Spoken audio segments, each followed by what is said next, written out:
Olá! Em Atos capítulo 4, tem um trecho aqui que vai do 23 ao 31, onde é marcado como a oração dos seguidores de Jesus. Eles começam a orar logo depois que Pedro e João foram soltos da prisão. E no último versículo ali, terminando esse trecho, é dito assim: quando terminaram de fazer essa oração, o lugar onde estavam reunidos tremeu. Então todos ficaram cheios do Espírito Santo e começaram a anunciar corajosamente a palavra de Deus. A pergunta é: o que é ficar cheio do Espírito Santo? É uma energia? É uma força divina? Se o Espírito Santo é um ser pessoal, o que é ser cheio ou ficar cheio do Espírito Santo? Esta e muitas outras questões você acompanha agora, pois está no ar, Na Mira da Verdade.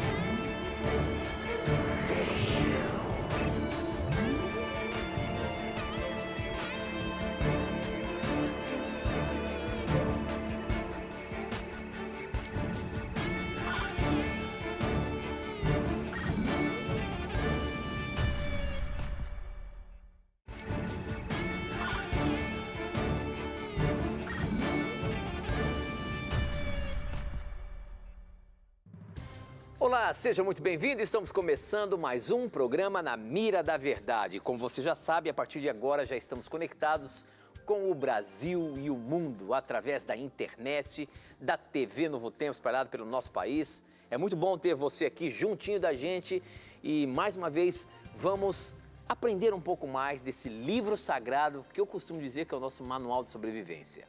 E todas as suas questões, as suas perguntas estarão na mira da verdade. Quem estará na mira para responder, baseando-se neste livro, é ele, o professor Leandro Quadros. Tudo bem, professor? Tudo bem, Tito? Que bom que estamos mais uma vez aqui com o nosso telespectador para estudarmos a Bíblia. Você que está assistindo pela primeira vez, este é um programa de perguntas e respostas bíblicas e nós estamos aqui para lhe ajudar, dentro, obviamente, das nossas possibilidades. Então, envie a sua pergunta, vai ser um prazer para nós ajudarmos você a compreender as Escrituras. Muito bem, nós abrimos o programa falando sobre uma questão que é bastante costumeiro ouvir falar na Bíblia. É a pessoa estar cheia do Espírito Santo. E essa questão trouxe dúvida, e eu acho que deve ter trazido dúvida para muita gente. Mas quem mandou a pergunta para a gente foi o Luiz Augusto Santos pelo nosso Facebook. E ele perguntou assim: sempre que leio algumas passagens que diz e ficaram cheios do Espírito Santo, fico me perguntando o que é ser cheio do Espírito Santo. É uma energia que domina? É uma sabedoria? Como entender essas passagens? Como, por exemplo, os Atos, eu li aqui Atos capítulo 4 e o verso 31, mas também aqui no verso 8 também fala sobre isso. Então a questão é essa, professor Leandro Quadros. A expressão cheio do Espírito Santo.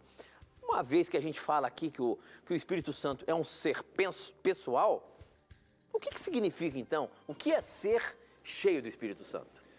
Tito, é uma pergunta muito interessante, ela parece simples, mas ela não é simples porque porque a resposta dessa pergunta, ela revela o quanto o Espírito Santo é amoroso e deseja estar presente com o ser humano. Eu vou ler aqui um texto, um dos textos que mencionam, as pessoas cheias do Espírito Santo, para nós entendermos o que essa expressão quer dizer. Antes, obviamente, temos que lembrar, a Bíblia tem várias figuras de linguagem, né? E a Bíblia também tem linguagem metafórica, tá? Que utiliza-se de uma linguagem muitas vezes exagerada para representar uma verdade. Existe também uma linguagem simbólica, a Bíblia tem parábolas. Então, muita coisa, você tem que considerar o estilo literário da Bíblia, porque cada estilo literário tem uma forma de ser entendido e compreendido, né? Então aqui em Romanos 2,4 diz assim: todos ficaram cheios do Espírito Santo e passaram a falar em outras línguas, segundo o Espírito lhes concedia que falassem.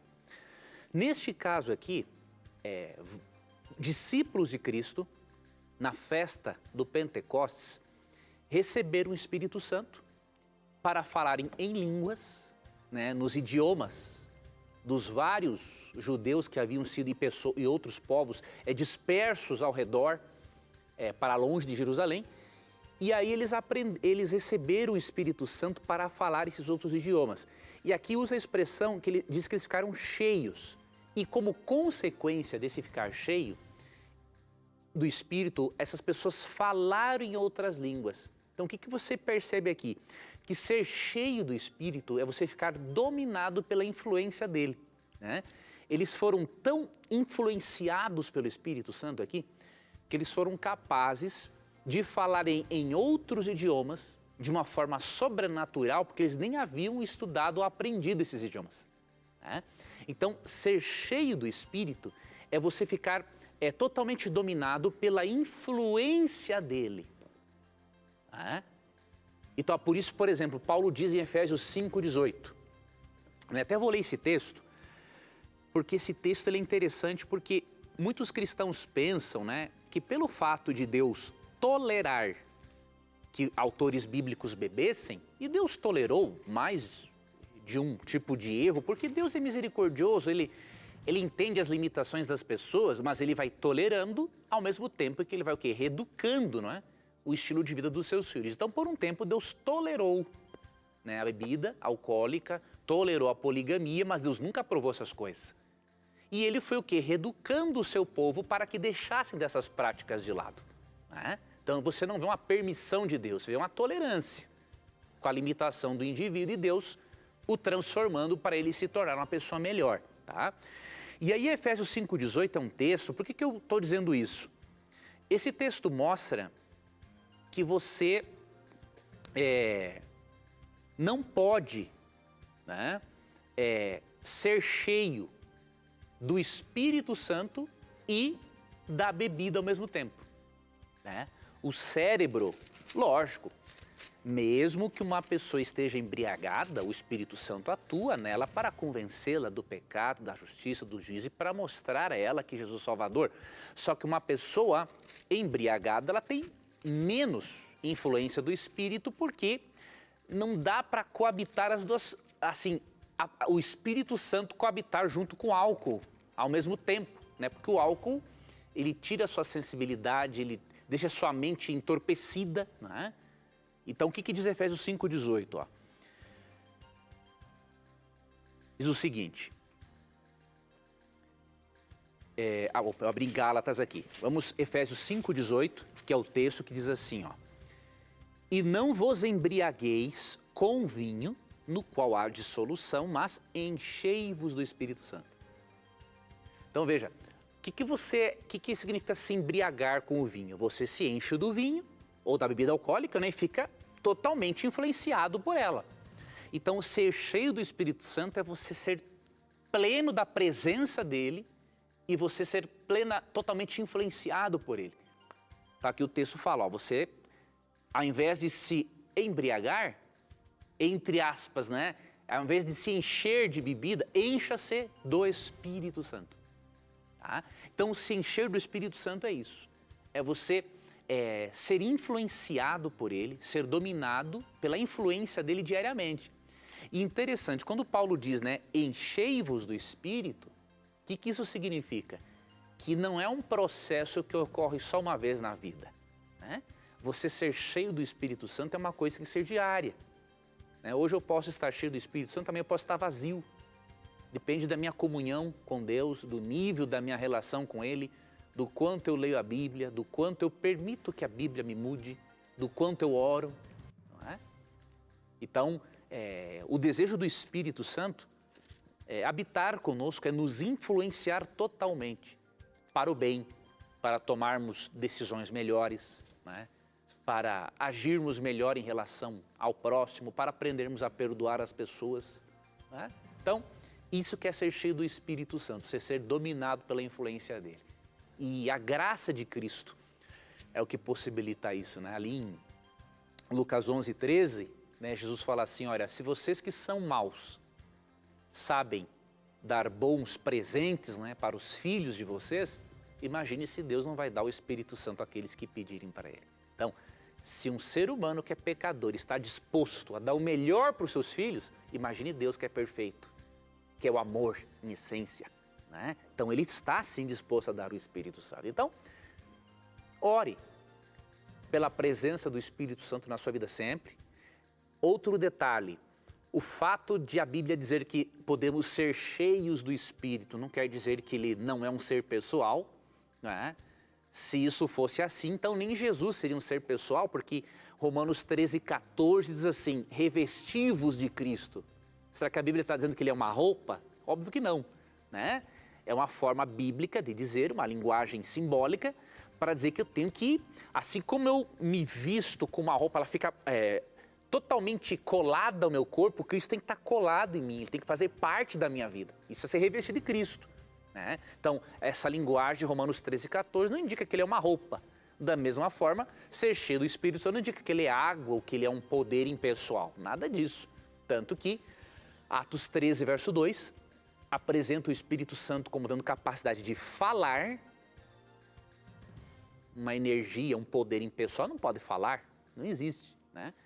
Se eu disser para você que a luz, que a iluminação desse estúdio fala para mim, de uma forma literal, você com razão tem que dizer, ó, você tem que procurar um psiquiatra. Lógico, eu faço tratamento já, né, para o toque, mas aí você diz assim, não, esse cara é louco mesmo, né? Além de psiquiatra, tem que ir para um manicômio, né? Uma forma impessoal não pode falar. E o Atos 13:2 diz que o Espírito Santo pode falar. Romanos 15:30 diz que ele pode amar. 1 Tessalonicenses 1:6 que ele pode ficar alegre. Efésios 4:30 e 31 diz que ele pode ficar triste. Todas as características pessoais. E Atos 5:13 e 4 diz ali, capítulo 5, verso 13 e 4, diz que mentir ao Espírito Santo é o mesmo que mentir para Deus. Eu posso mentir para uma energia? Não, eu minto para um ser pessoal.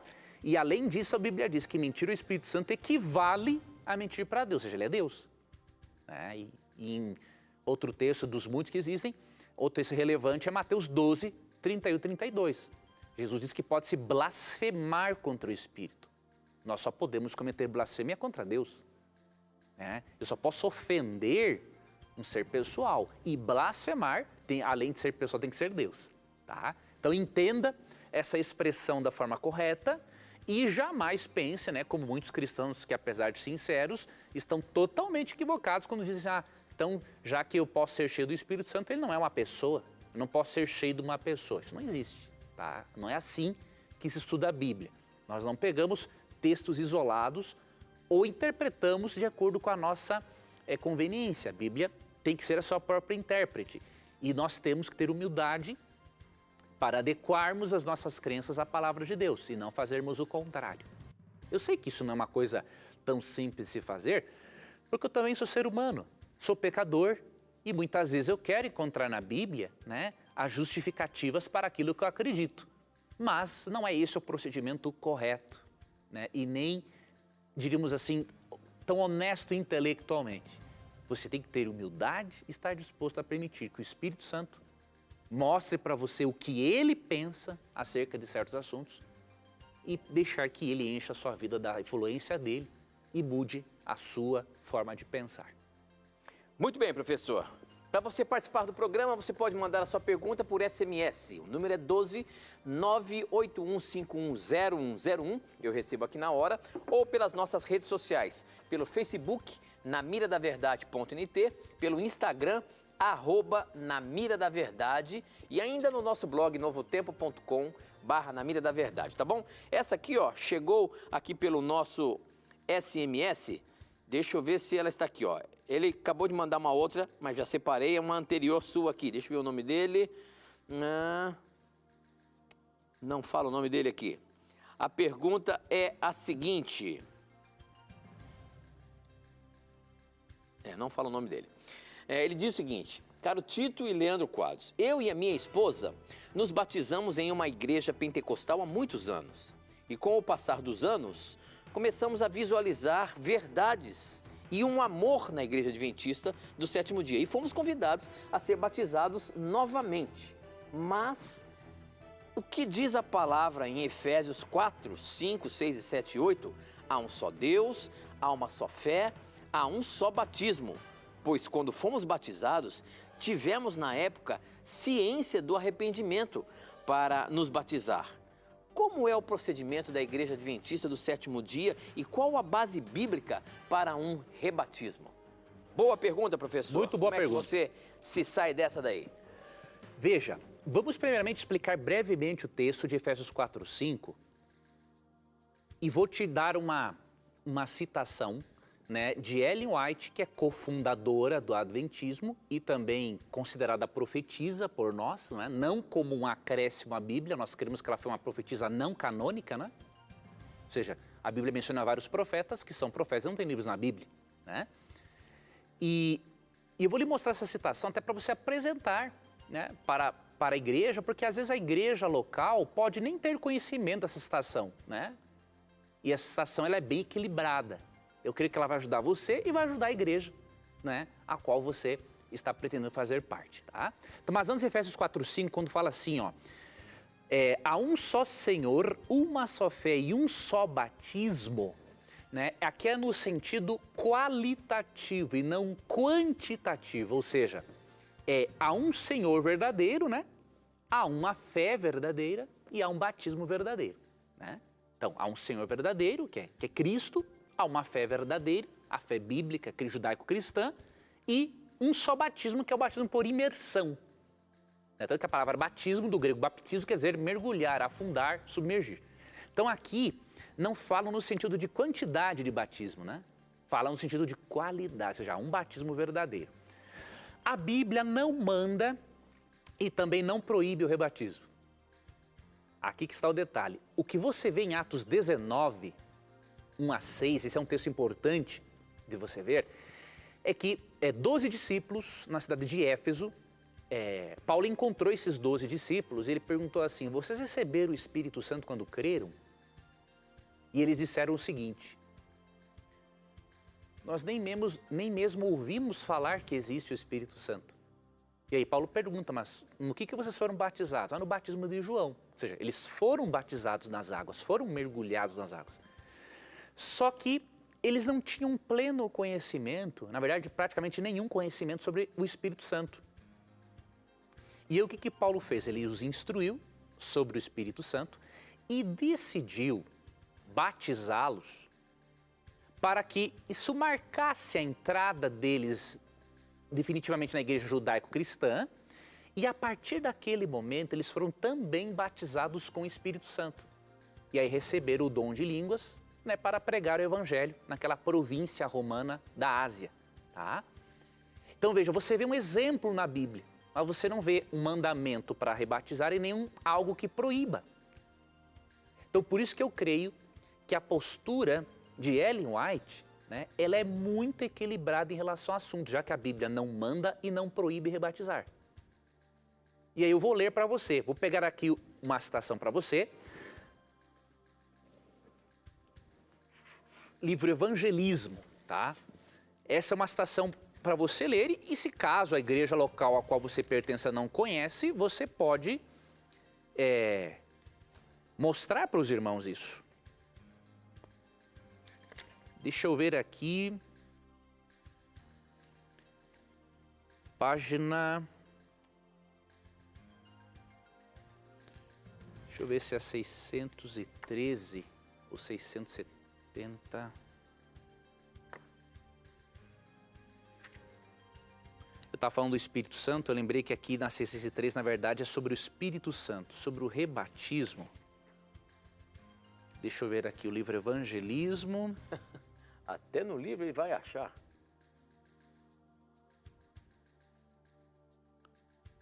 Vamos fazer aqui. O seguinte, professor, eu tenho que ir para um breve intervalo. Você dá uma procuradinha. Tudo bem, aí. Eu vou dar uma procurada aqui no livro Evangelismo e aí a gente volta... a página certinha para ela, tá bom? Perfeito. E a gente termina essa questão, tá bom? Perfeito. Eu tenho que ir para um intervalo rápido, mas olha, vai ter a continuação dessa resposta e muitas outras questões. Não sai daí não, a gente volta já já.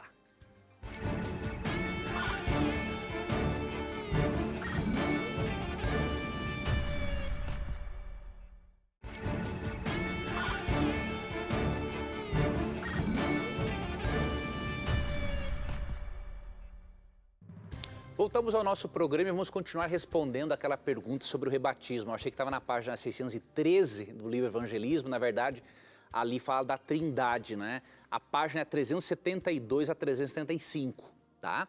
Então, eu vou ler essa citação para você perceber o quanto Ellen White foi equilibrada ao abordar essa questão, já que a Bíblia não manda e não proíbe o rebatismo, tá? Eu vou ler algumas citações, tá?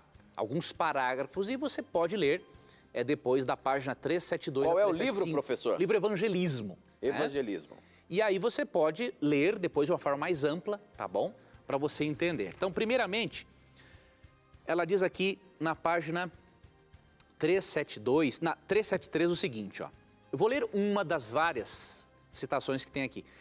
Ninguém deve tornar-se consciência para outro ou insistir e fazer pressão quanto ao rebatismo.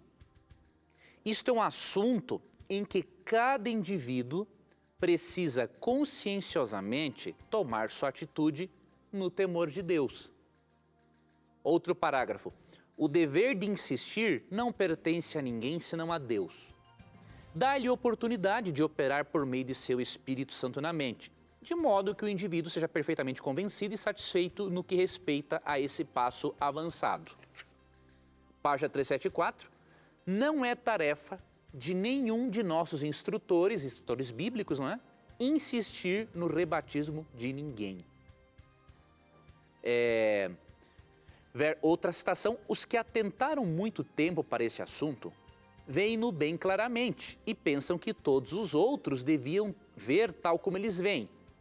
Não consideram que, para alguns dos recém-chegados à fé, isso parece como negar toda a sua vida religiosa passada. Então veja o respeito que ela tem, né?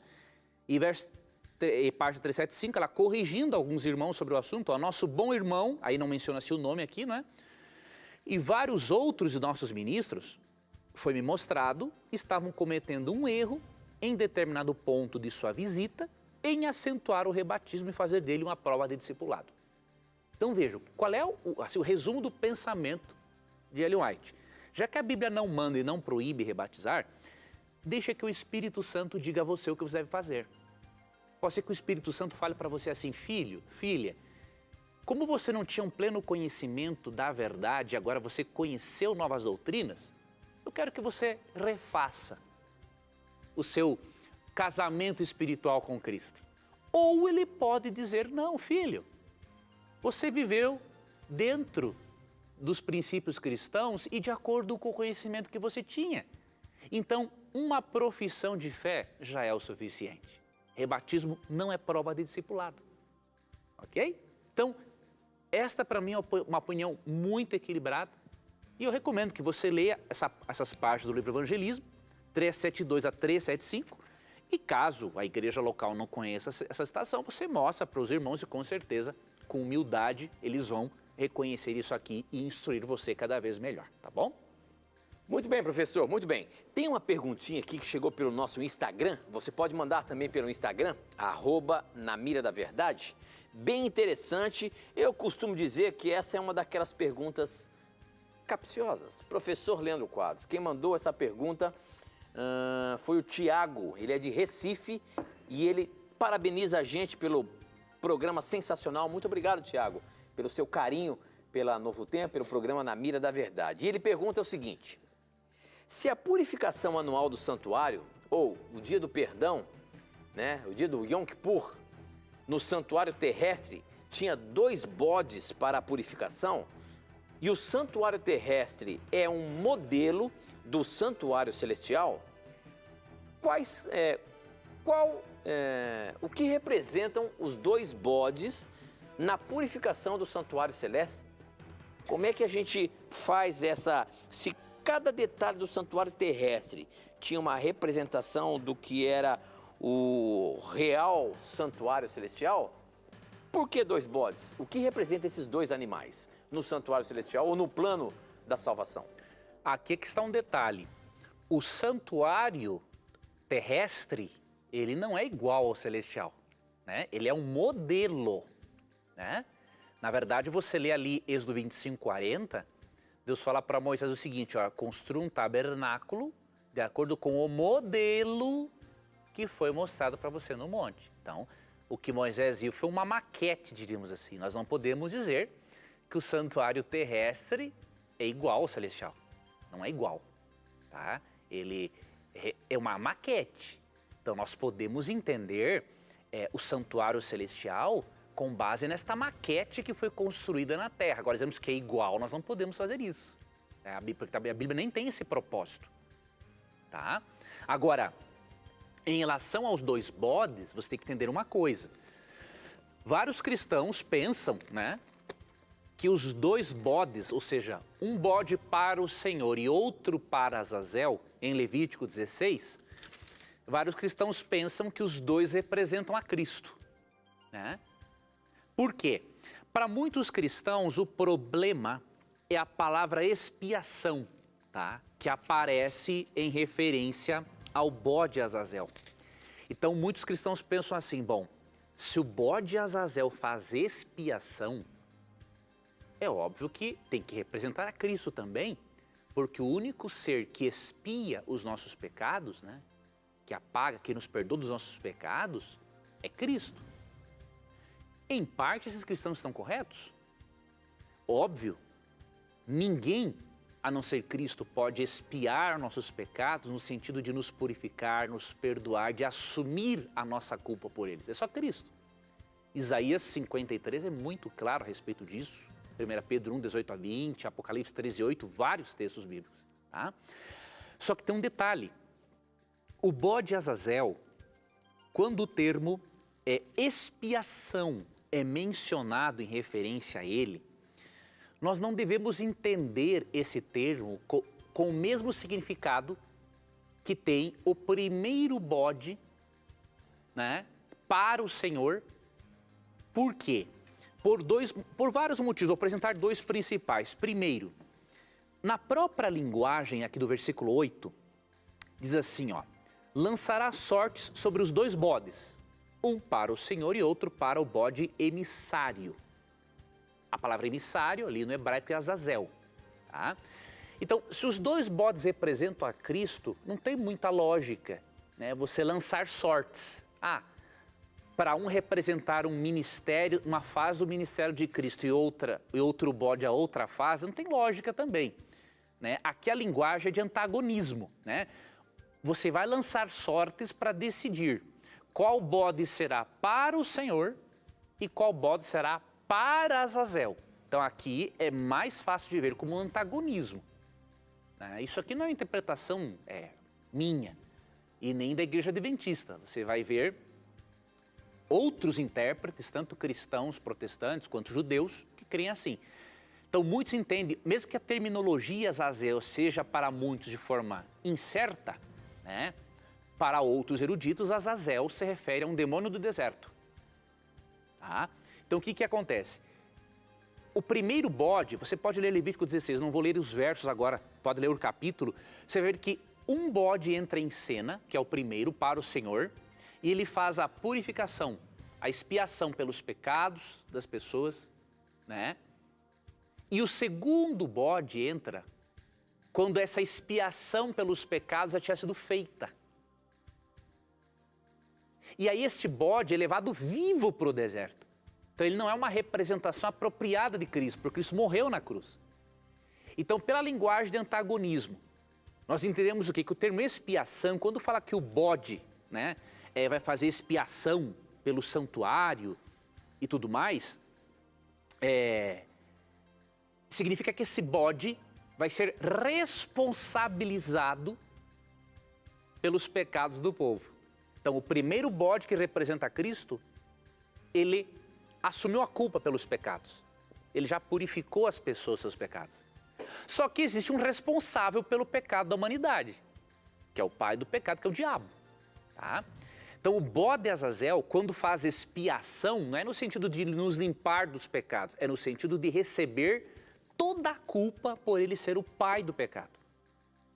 E o fato dele ser lançado vivo para o deserto é muito parecido com a linguagem de Apocalipse 20, quando fala que quando Cristo voltar e levar os justos para o céu e os ímpios forem mortos, Satanás ficará sozinho na terra com os demônios, nesse planeta deserto. sem ter ninguém para ele tentar, porque os ímpios estarão mortos e os justos no céu. Então nós vemos um paralelo muito mais lógico em Azazel ser uma representação de Satanás, que será responsabilizado pelos pecados, e que como parte do seu castigo ele vai ficar 1000 anos vagando aqui na terra sem ter ninguém para tentar, para depois ser jogado no lago de fogo. Nós não cremos que esse segundo bode possa representar a Cristo. Tá? Agora, também, nós vamos dizer para você assim, isso é um assunto de o cristão que crer, né, que o outro bode representa a Cristo, ele está perdido. Não é isso. Óbvio, você não vai ter uma compreensão tão ampla do plano de salvação. Né? A compreensão mais ampla e mais lógica é quando você vê esses dois bodes como seres antagônicos. Tá? Nós respeitamos a opinião dos cristãos, mas cremos que a nossa opinião tem muito mais embasamento bíblico, contextual, e não é só nossa. Né? Você vê eruditos católicos, protestantes, que também pensam desta forma. E é interessante como se encaixa as coisas. Né? Assim como um bode era jogado no deserto, Satanás vai ficar no deserto. Exatamente. Também. Muito bem, muito bom. Bom, nós temos ainda alguns minutinhos. A pergunta é do nosso Facebook. O Laenderson Oliveira faz a seguinte questão. Maltratar animais é pecado. Matar por maldade também é pecado. A minha pergunta é a seguinte. Com qual intuito Jesus permitiu que a legião de demônios fossem para os porcos, fazendo com que esses porcos se atirassem em um despenhadeiro, morrendo milhares deles? Bom, essas afirmações realmente são reais, né? Deus, realmente é pecado você maltratar um animal, você matar um animal. Agora, Jesus fez com que esses animais fossem mortos. Os demônios entraram nele. Como que a gente justifica isso, professor? Muito interessante essa pergunta. Olha, quando você lê Mateus 8, 28 a 34, né, que é um dos relatos desse episódio, Jesus estava aqui na região de Gadara. Essas pessoas eram criadoras de porcos. E o que acontece? Você percebe aqui no contexto, primeiramente, que quando essa manada de porcos se precipitou, porque os demônios, né, foram para esses animais, esses demônios totalmente corrompidos, né, mentalmente, digamos assim, eles valorizavam mais os porcos do que os próprios seres humanos que estavam possuídos. Então, quando Cristo autoriza, primeiro Cristo ordena, né, que essa legião de demônios saia daqueles dois homens e vá para os porcos, primeira coisa que Cristo está ensinando para eles, né, uma das coisas que Cristo está ensinando para eles, olha, você tem que aprender a valorizar o ser humano mais do que porcos. Então, essa foi uma lição que Cristo transmitiu. Uma outra muito interessante. Levítico 11 mostra, e Deuteronômio 14, nunca foi plano de Deus que o ser humano comesse carne de porco. Quando você lê esses dois capítulos que eu mencionei, Deus liberou o uso de algumas carnes, né, após o dilúvio, e certas carnes são entre aspas, né, são apropriadas para alimentação e outras são totalmente inapropriadas. E a Bíblia usa a linguagem carnes puras e carnes imundas. E o porco está entre as carnes imundas. E é uma coisa interessante porque Cristo, quando multiplicou os pães e peixes, né, como se pode ver nos evangelhos, até Marcos 5, ele pediu até para recolher os pedaços de pão e peixes que sobraram, para não desperdiçar nada. Se o porco fosse alimento autorizado por Deus, você acha que Cristo ia permitir que toneladas de carne fossem desperdiçadas para alimentar tantas pessoas? E Cristo nunca faria isso. Cristo não desperdiçava alimento. Então, além de ele mostrar para eles que eles deveriam valorizar mais o ser humano do que os porcos, ele já estava dando também uma outra lição para eles, de que eles não deveriam se alimentar de carne de porco, porque Deus nunca autorizou o consumo desta carne. Você vai ouvir de muitos cristãos sinceros, não, Cristo aboliu essa lei na cruz. Não tem lógica isso, né? A cruz, Cristo morreu na cruz para purificar pecadores, não para purificar porcos. Muito bem, professor, muito bem. Bom, tem mais uma perguntinha aqui, essa aqui eu vou ler antes de nós irmos para o intervalo. E, professor, nós temos que dar um consolo para esse meu irmão aqui. O Antônio, ele é ouvinte assíduo do programa Na Mira da Verdade, ele é membro da Assembleia de Deus E a pergunta dele é a seguinte: a palavra de Deus diz que como o pai se compadece dos seus filhos, assim Deus compadece daqueles que o temem. E existem milhões de promessas para quem teme a palavra de Deus. Eu tinha um filho enfermo há 12 anos e sempre orando, pedindo a Deus a cura. E hoje fazem 8 dias que Deus o recolheu. Eu estou desconsolado, perguntando o porquê para Deus. Por que comigo?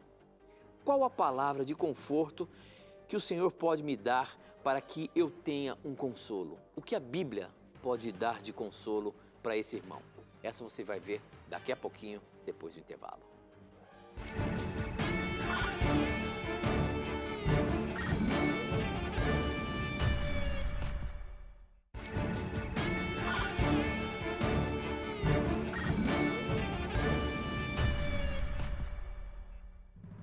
Já estamos de volta e a pergunta que ficou em aberto, a pergunta do seu Antônio. Muito obrigado, meu irmão. Que Deus o console, mas nós queremos te dar a resposta baseando-se na palavra de Deus.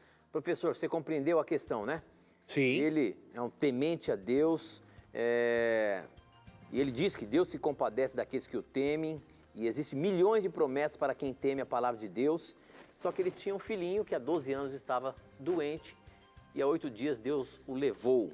E ele agora está sem entender o porquê, uma vez que ele sempre temeu a Deus, sempre procurou fazer a vontade de Deus, e ainda assim Deus não trouxe a cura para o seu filhinho. O que a Bíblia pode nos confortar com relação à morte, professor? Vou ajudar a você, meu irmão. Vou ajudar, eu digo, a Bíblia vai lhe ajudar. Eu não tenho como lhe oferecer ajuda, né? Porque eu sou um ser humano, pecador, sou pai e não sei se eu suportaria o que o irmão está suportando, só Deus o sabe, né? Então, a dor que o irmão está enfrentando é a pior dor que o ser humano com certeza pode enfrentar. Quem é pai ou mãe, só de imaginar, né, de perder um filho já sofre terrivelmente. Imagine quem perdeu um filho. Então, meu irmão, tu pode ter certeza que o teu sofrimento é muito compreensível para Deus. Deus perdeu muitos filhos. Você vê em Apocalipse 12, 7 a 9, e também o verso 3, que 1/3 dos anjos decidiu não mais amar a Deus, decidiu se rebelar contra Deus. Esses seres foram expulsos do céu, se corromperam, né?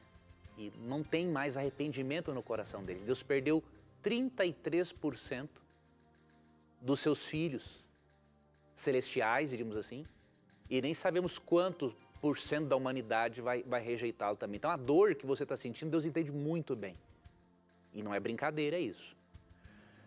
2 coisas eu vou lhe dizer.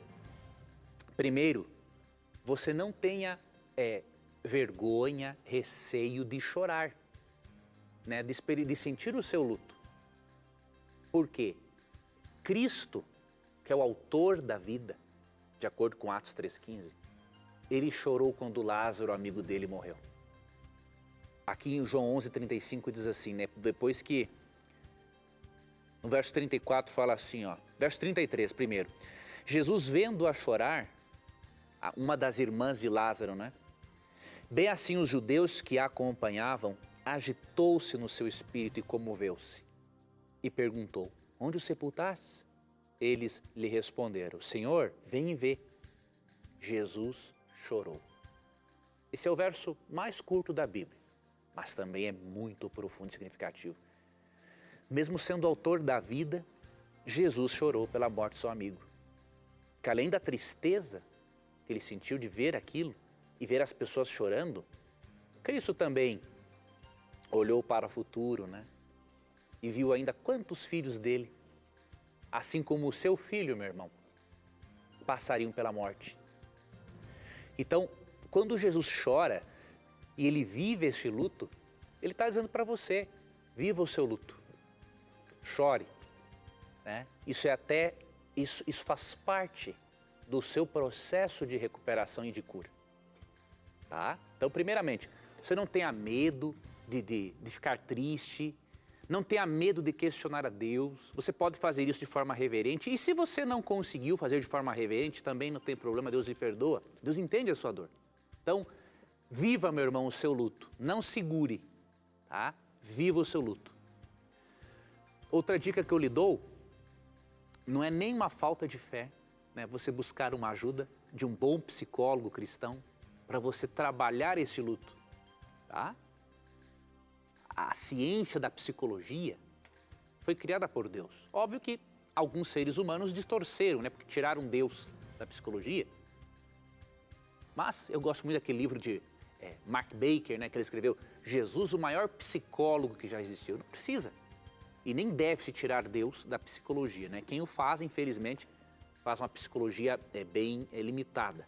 Então, procure um bom psicólogo cristão que crê em Deus, que ele vai usar tanto a palavra de Deus quanto a boa psicologia para te ajudar a viver esse luto.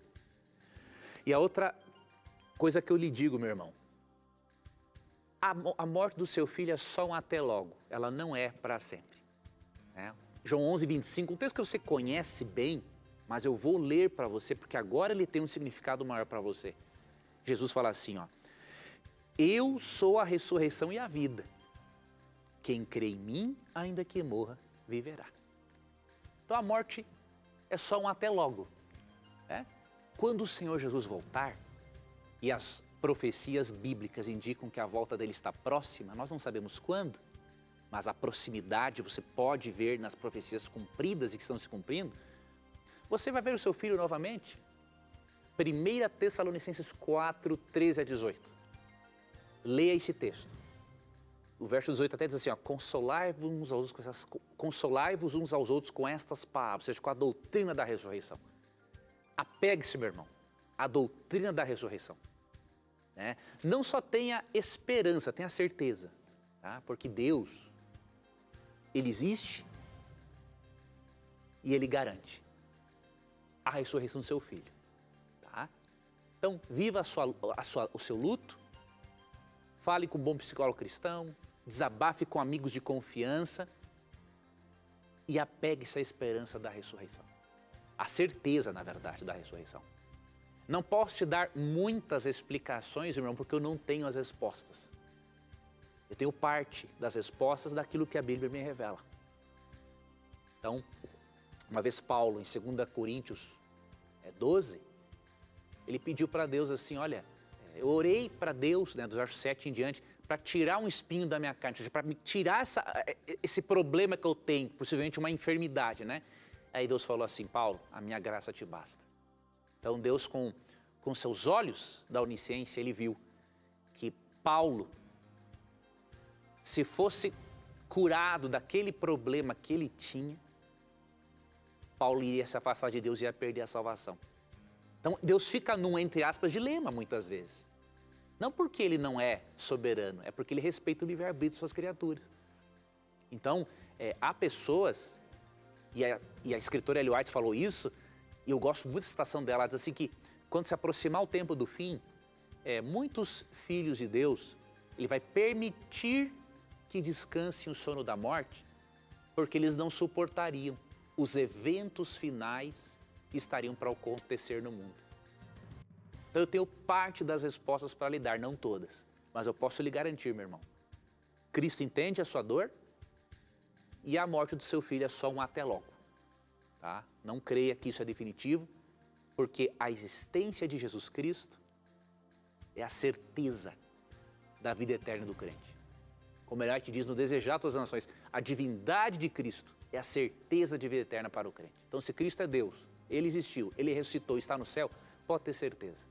A ressurreição do seu filho também vai ocorrer, tá bom? Siga essas dicas de um pecador limitado e que não tem todas as respostas que estou lhe dando, que eu tenho certeza que Deus vai atuar e confortar o seu coração. Muito bem, eu queria aproveitar e oferecer para você esse curso bíblico aqui, ó, Evidências. É um curso bíblico que nós aqui no programa estamos oferecendo gratuitamente. Você pode pedir entrando em contato com a gente através do horário comercial, né? No telefone 12 21 27 3121. Nós temos uma equipe aqui para receber a sua ligação. Ou se você preferir, agora mesmo, você pode entrar no nosso blog novotempo.com/curso. Na Mira da Verdade, você vai ser direcionado para pedir um curso bíblico gratuito. Clique lá e você vai fazer um cadastro para que ele chegue direitinho na sua casa. Uma das lições desse curso bíblico é: por que sofremos? A lição de número 9. Por que sofremos? E olha só uma das perguntas. Os evangelistas foram muito precisos ao narrar o momento de angústia em que Jesus bradou na cruz: Deus meu, por que me desamparaste? Jesus também sofreu. Nós nesse mundo aqui sofremos também. E esse curso bíblico, acho que vai ajudar você a um pouquinho compreender esses dilemas da vida. Peça agora, é um presente nosso para você, o curso bíblico Evidências, tá bom? Muito bem. A próxima pergunta chegou pelo nosso Instagram também. Quem mandou, deixa eu ver se tem um nome aqui, Sabino. O Sabino, ele fala assim pra gente: boa noite, olá, sou Reginaldo Sabino, moro no Ceará e a minha pergunta é: você poderia me dar uma explicação da visão do lençol com os animais, tanto quadrúpedes como outros? Esse é um texto que tem ali onde Pedro viu um lençol de animais e na visão Deus pede para que ele coma aqueles animais imundos. Como é que a gente explica isso, professor? Aqui, esse texto se encontra em Atos capítulo 10, né? Esse texto é muito mal interpretado, né, por muitos cristãos sinceros, mas muito mal interpretado, como se Deus estivesse aqui autorizando, né, o consumo de carnes imundas, como se Deus tivesse, diríamos assim, mudado de ideia, né? Em Levítico 11, ele disse para não comer carne de porco, entre outras carnes imundas. Já em Atos 10, ele autoriza carne de porco, cobra, lagarto, cavalo e por aí vai. Gato, cachorro, né? Que fala toda sorte de animais e quadrúpedes e répteis, né? Então Deus autorizou aqui você a comer tudo que é tipo de carne que encontrar. De repente até um churrasquinho de cobra, tá? Mas não é isso que o texto diz. Nós não podemos ler o texto desta forma. Realmente Pedro teve uma visão e ele viu um lençol baixado com um monte de animais imundos. E aí, nesta visão, no verso 3 diz assim, ó: ouviu-se uma voz do céu que se dirigia a ele: levanta-te, Pedro, mata e come. Aí muitos cristãos já pensam: olha aí, ó, Deus está autorizando comer carne imunda. Mas nós temos que ler o contexto. Aí o verso 14, mas Pedro replicou: de modo nenhum, Senhor, porque jamais comi coisa algum comum e imunda. Ou seja, já um tempo depois da cruz, que Cristo já tinha subido aos céus, Pedro continuava respeitando o Levítico 11. Claro que Cristo ia dizer para ele, né, que essa lei foi abolida. Se ela tivesse sido abolida, Cristo nunca fez isso. Até o uso de Mateus 15, né, dizendo: o que entra pelo homem, o que entra no homem não contamina o homem, mas o que sai da boca contamina, também é descontextualizado, porque Pedro, depois desse texto de Mateus 15 e Marcos 7, aqui, um tempo já depois da cruz, Pedro, e Lucas registrou isso algumas décadas depois, Pedro aqui respeitava a lei ainda. Só que aí você vai no contexto e você vê o quê? Que um homem pagão chamado Cornélio, ele era temente a Deus. E quando ele orava, Deus falou para ele o seguinte, apareceu um anjo, né? Falou para ele: olha, manda alguém chamar Pedro, e Pedro tem uma coisa a dizer para você. Só que tem um detalhe: os judeus consideravam quem não fosse judeu como um imundo. Um judeu não poderia comer na mesma mesa de um gentio, de um pagão. E como que Deus ia ensinar para Pedro que ele tinha que mudar este conceito se ele quisesse ser realmente um evangelista de Cristo? Ele dá esta visão. Esses animais ali representam, né, Cornélio e os demais gentios. E quando Pedro, na visão fala, né, para matar e comer aqueles animais, Pedro depois entende que Deus, de uma forma dramática, estava ensinando ele o seguinte: que ele deveria aceitar como irmãos todas as pessoas que aceitassem a Cristo como o Salvador pessoal. Foi assim que Pedro entendeu a visão. Por exemplo, em Atos 10, versículo 28, quando Pedro está conversando com Cornélio, ele diz assim, Vós bem sabeis que é proibido a um judeu ajuntar-se ou mesmo aproximar-se alguém de outra raça. Mas, ou seja, porém, entretanto, Deus me demonstrou, ou seja, na visão, não é? Que a nenhum homem considerasse comum ou imundo. Então está aqui a explicação. E se você ler o capítulo 11, ainda fica mais claro. Tá? Então, nesta visão, não tem nada de autorização para comer carne imunda. Simplesmente, Deus tinha o propósito de ensinar que nenhuma pessoa é indigna de receber o Evangelho. Simplesmente isso. Muito bem, professor. Com essa nós vamos encerrar mais um programa Na Mira da Verdade. E eu queria agradecer a você. Infelizmente, olha, tem muitas e muitas perguntas aqui, tanto no Facebook, no Instagram, no nosso SMS aqui. Quantas e quantas perguntas nós queríamos colocar aqui para você e para juntos aprendermos mais. Infelizmente, o nosso tempo é bastante curto. Nós procuramos colocar o máximo que a gente pode, mas as perguntas e as respostas têm que ser profundas para você compreender, todos nós estudarmos. Obrigado mais uma vez, professor, por você nos dar as respostas aí das perguntas que foram pescadas aqui hoje e que não desista não, viu? A sua pergunta a qualquer momento poderá ser pescada. A gente se encontra semana que vem, se Deus quiser. Tito, Deus te abençoe também. Obrigado por sempre trazer as perguntas do nosso querido telespectador. E lembre-se que sempre que você tiver a coragem de perguntar, a Bíblia terá a coragem de lhe responder. Aqui você já sabe, todos os seus questionamentos estarão sempre na mira da verdade. Até o nosso próximo encontro. Tchau.